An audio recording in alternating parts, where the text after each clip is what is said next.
Welcome back to another acoustic door discussion with Grace Jacob, IAC Acoustics Architectural Doors and Windows Sales Manager, and Mike Sirna of Hensel Diversified Construction.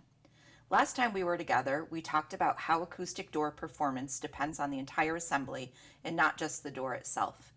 Today we're taking it a step further and looking at what happens during installation, because even the best designed acoustic door can run into problems if the installation isn't done correctly. Mike, for contractors or installers who may not have worked with acoustic doors before, what tends to surprise them the most? People that are unfamiliar with acoustic doors, I think the biggest thing, the most prominent thing that surprises is the weight of the door. You know, those doors, when they are put on the hinges, it takes a couple of people to do it.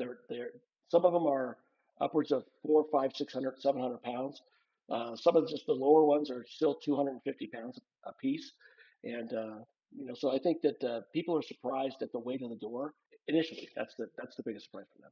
To piggyback on that question, in our last talk, you mentioned issues that could come up if a wall opening isn't perfectly square or level. How could this impact installing the acoustic door, and what adjustments are possible in the field?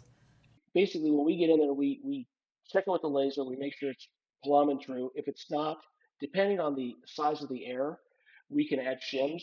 We can cheat the frame a little bit, but by cheating the frame, we allow a possibility of a flanking path because the frame is designed to sit tight against the wall system that it's going being plugged into. And if it's not, then like I said, it just introduces the possibility of the door not performing in its intended specification. Thank you. And Grace, what are some installation mistakes that can be avoided with fully factory assembled doors? Well, I think that one of the key things to think about when you're getting hardware included with your doors is that if the factory is installing them, not only are they going to be installed correctly, but they'll use the correct hardware.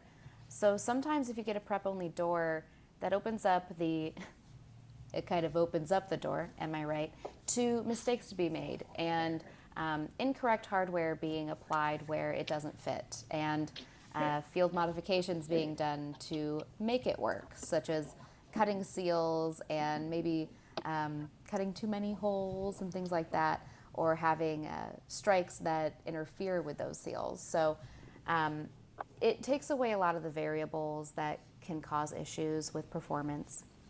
Plus, when they're factory assembled, they're hung and swung and adjusted so that everything is going to be in alignment before they arrive at the job site. So as long as that rough opening is square, plumb, and true, everything should go pretty well.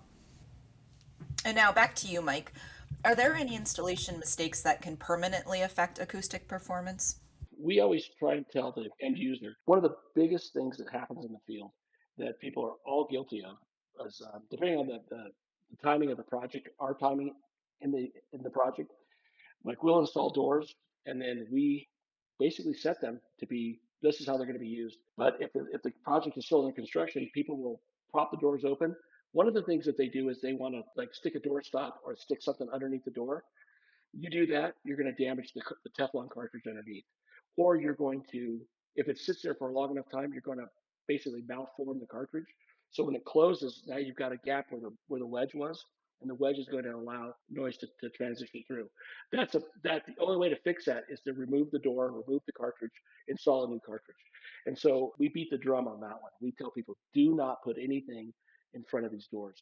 Do not like people go, well then I'll put a door stop in there. We shy away from that because now you're penetrating the outer shell of the door. It could be a possible flanking path. It depends on your school of thought, but we are basically the ones that say don't do anything to the don't do any kind of modifications. We had a door recently that was failing at the hinge point, and the accreditation officer said, "Oh, there's something wrong with the hinge pocket." And so I said, "Okay." So I've gone out there a week later, and it was a door to a server room and they had taken a block of steel and stuck it between the seal and the door to kind of prop it open. And I took a picture of it. I said, "Here's your problem." We took it out. The seals, luckily, were not permanently damaged, but we had to apply a little bit of heat to kind of get the bellow seal to kind of go back into shape. And it was fine, but it was one of those things where people are quick to blame the manufacturer for a deficiency or something for a non-performance issue. And a lot of times it's environmental. It's something that they've done in the field, not thinking like, oh, if I do this, it could possibly affect the seal. The seal is one of the critical components of what makes that door operate the way it does. Grace, from the sales side, what can be done earlier in a project to avoid some of these installation challenges? I'd say welcoming me or my representatives to the job site before any material arrives to ensure that those rough openings are ready. The rough opening dimensions are so critical. We want to make sure that they're square, plumb, and the correct size because these are the most Goldilocks Acton things of all time.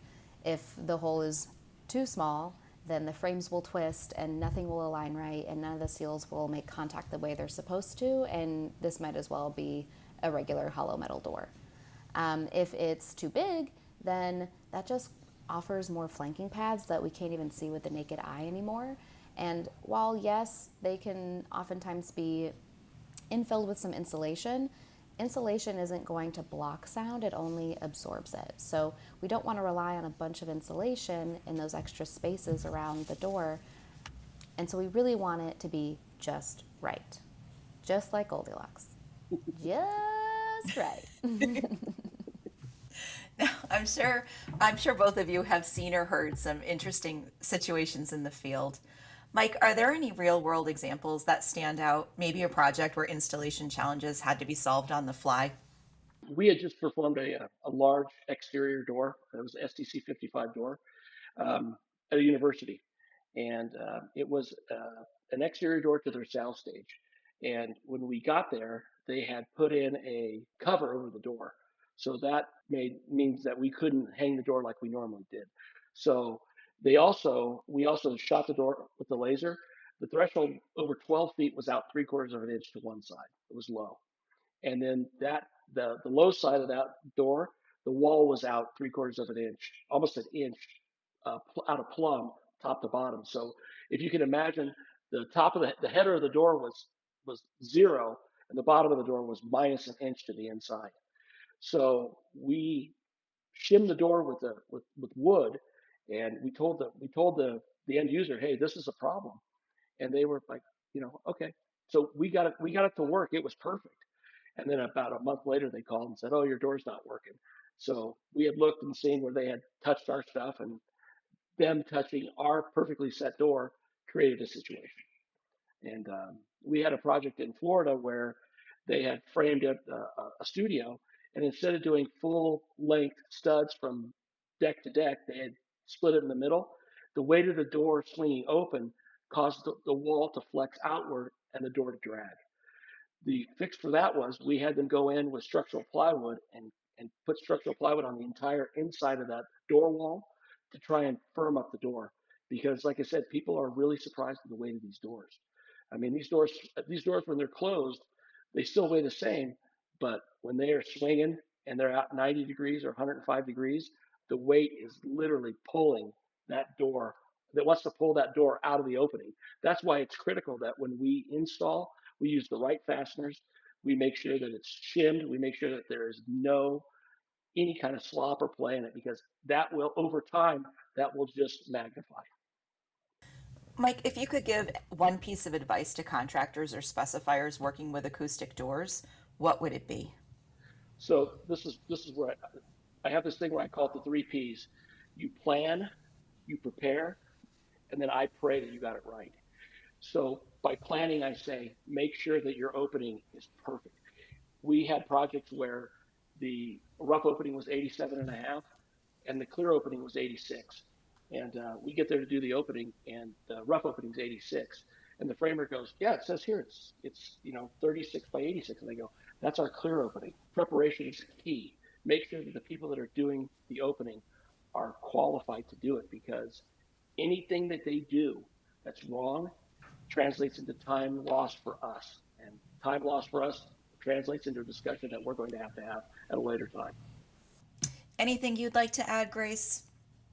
Yeah, so for contractors, I just again would say let me or my reps inspect the openings before anything arrives. We're on your team. We want to see a successful install, and that all starts with the perfect opening. For specifiers, I'd say Spec the factory fit and finished with hardware, fully assembled doors. It takes away any sort of variables that you could have in the field. If there's going to be a window in the door, make sure that glazing is included so that you're having the proper infills for all of that. And then to PMs and GCs, I'd say trust the acoustical consultant's advice. They were hired to do this, they did the math, they took into account all kinds of factors that you may not even realize affect sound performance. And so they've chosen a very specific STC, they've chosen a certain assembly with the wall, and they've also chosen a trusted manufacturer that they think will be able to deliver on what the end user is really hoping for. Thank you both for your time today, and thank you to our listeners for tuning in. For more on IAC doors, visit iacacoustics.com. If you enjoyed this conversation, be sure to subscribe or share this episode with a colleague. Until next time.